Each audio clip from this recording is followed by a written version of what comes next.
আরে ওই তাড়াতাড়ি এটাকে লুকিয়ে ফেল। কি হয়েছে? হোস্টেলে মাইক্রো ওভেন, তাড়াতাড়ি এদের নাম্বার কাটো। আরে গেছি রে, তুই টেনশন করিস না, আজকে আমাদের একটা নাম্বারও কাটবে না। যদি তুই আমাকে থামাতে পারিস তাহলে আমি তোকে নিজের বাপ মনে করব। এখানে কার এত বড় সাহস যে আমার ভাইয়ের নাম্বার কাটবে?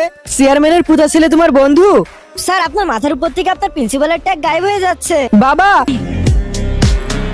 তুই আরাম কর। আরে দুইটা ছেলে রানিং এর ভয়তে এখানে লুকিয়ে বসে আছে। আরে ভাই ওর পা মুচকিয়ে গেছে। আমি ওসব কিছু জানি না, আমি তো তোমাদের নাম্বার কাটবই।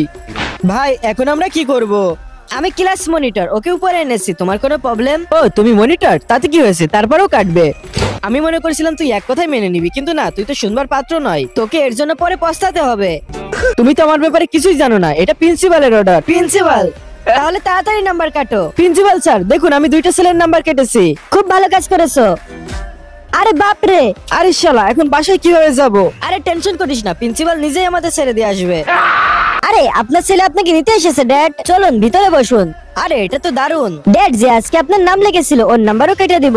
দাঁড়াও, তোমার সাহস কিভাবে হলো ওর নাম্বার কাটার? ক্ষমা করুন। ওকে তাড়াতাড়ি আমার সামনে হাজির করো। স্যার আজকে আমি এদের দুজনের নাম্বারই কেটেছিলাম। ওনার নাম কেটে দাও। কিন্তু কেন? কেননা আমার পরিচয় তোর থেকে অনেক উপরে।